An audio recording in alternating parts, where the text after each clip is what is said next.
Isaac asked, the fire and the wood are here, but where is the lamb? Where is the lamb for the burnt offering? I can imagine Abraham's heart must have just broken in two with that question. What do you say?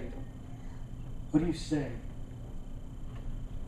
But Abraham hid the hard truth from his son with a tender and a beautiful answer of faith. God himself will provide the lamb for the burnt offering.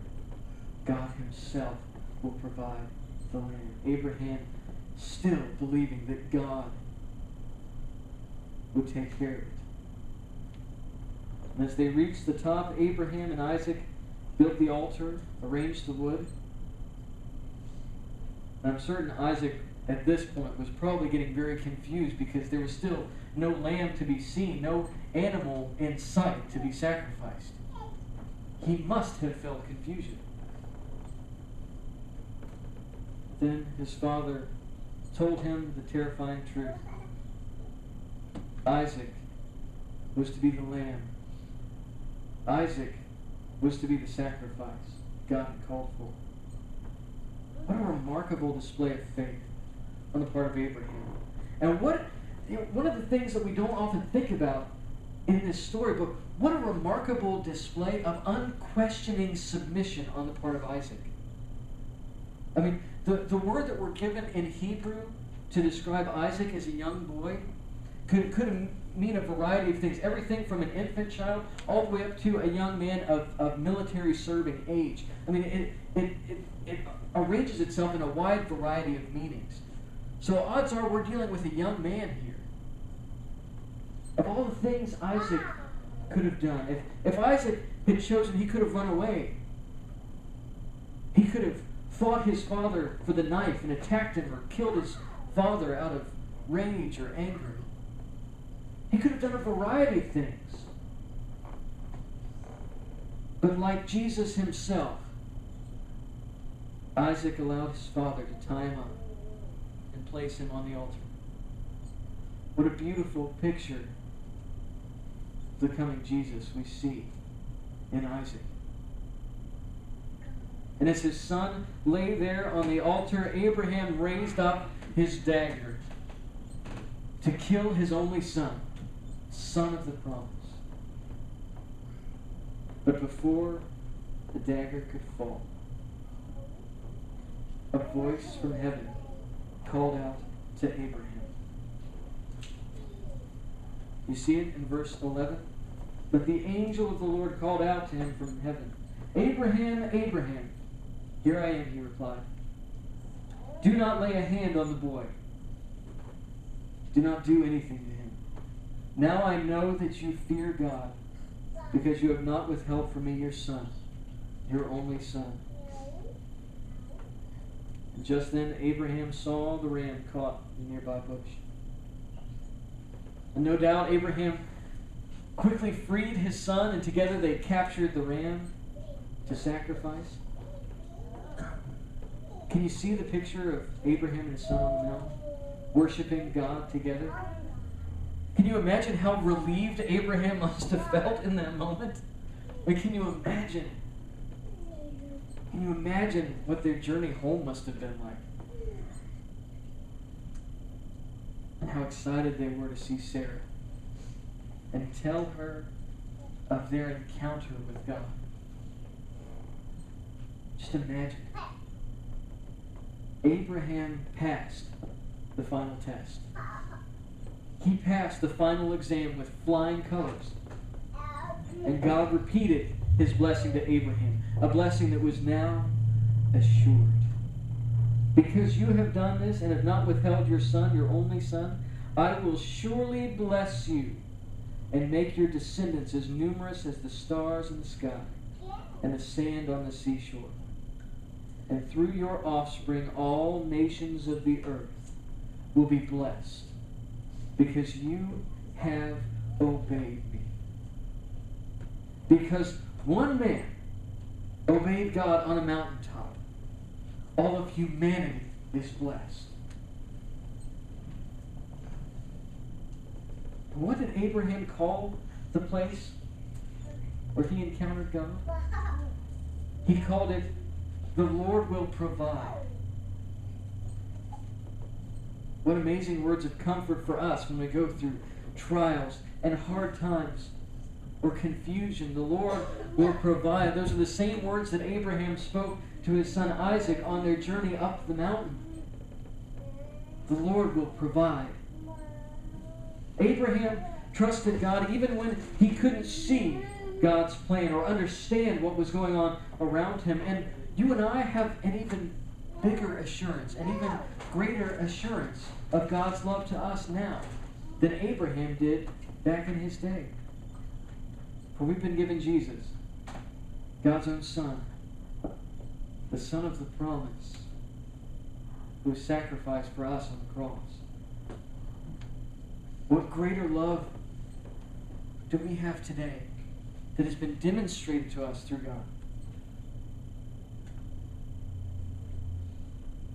Of course, it's so much easier for you and I to talk about Abraham and respect his great faith than it is for us to follow in his footsteps, isn't it? And to trust God the way Abraham trusted in God. I mean, in Abraham, we see a picture of someone who held nothing back. Nothing was off limits in his relationship with God. Nothing. He held nothing back.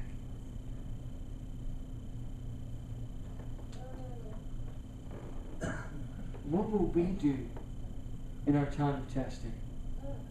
You know, God may ask you to lay on the altar your dreams for your future.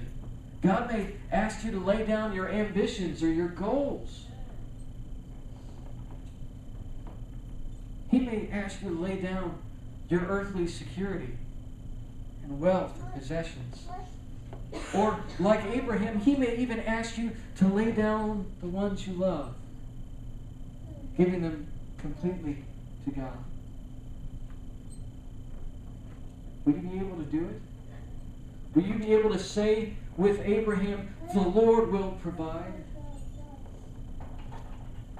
In the greatest moment of Abraham's life, he shows us what faith can accomplish and how much faith can require of us. Abraham blessed humanity more than any other person until Jesus Christ came and died on Calvary. And how did Abraham bless us? Was it in the words that he wrote, or the cities that he built, or in worldly successes? No. Abraham's blessing to us is in what he gave up and what he was willing to sacrifice.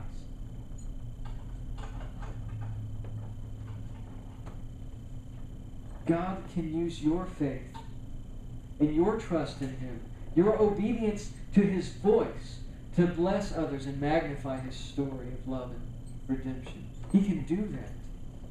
He can use your story and who you are to be a blessing to others.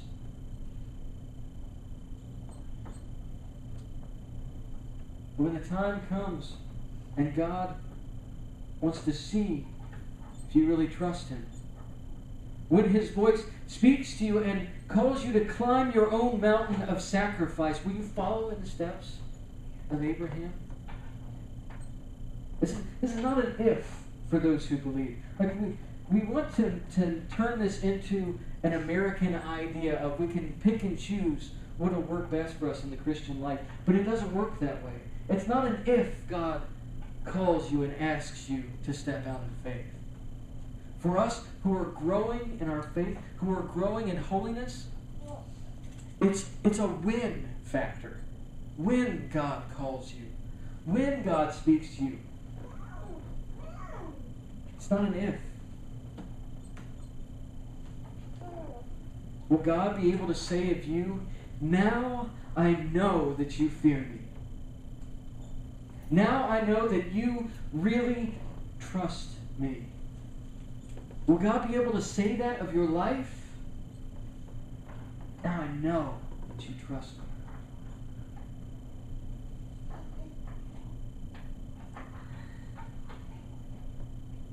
See, God knew that on our own faith and our own efforts and our own trust wouldn't be enough.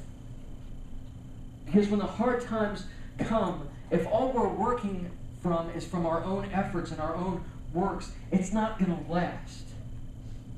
That's why God sent His Son. That's why the cross stands for us today as a testimony to God's love, to the faith that He gives us to step out and trust Him. That's not a faith that we can muster up within ourselves. It's a gift from God Himself to be able to trust Him the way Abraham trusted Him.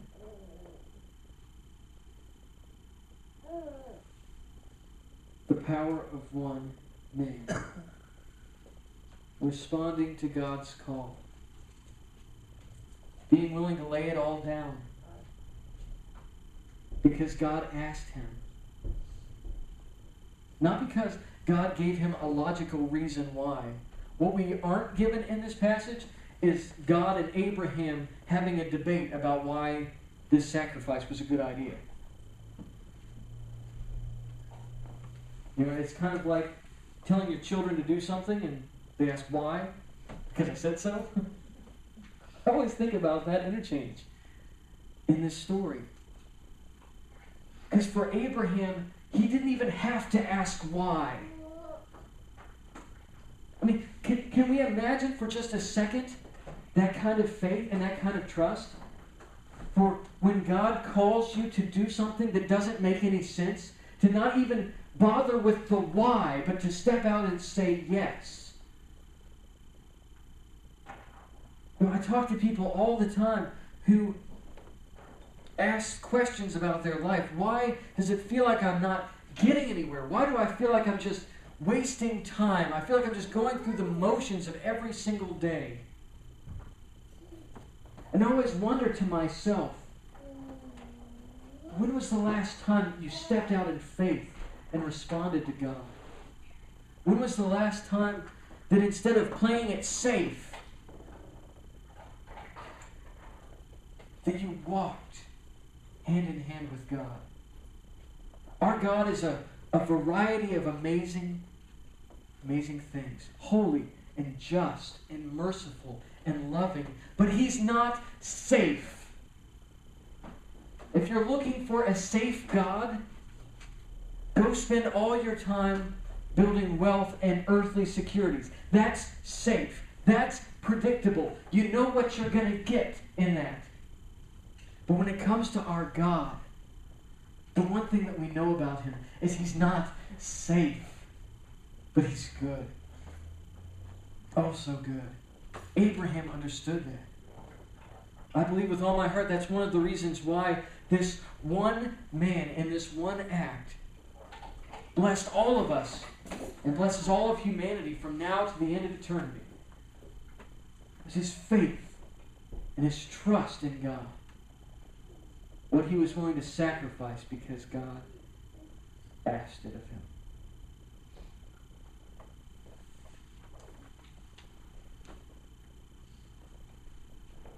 Will you answer God's call like Abraham did? Will you be the one that stands up and answers God's call even when nobody else does? Will you be the one to turn away from self-pity, to turn to what God is calling you to do? Will you be the one to lay down your pride and your time and your energy for those who need a touch from God? Will you be the one to not waste your life on things that aren't going to last?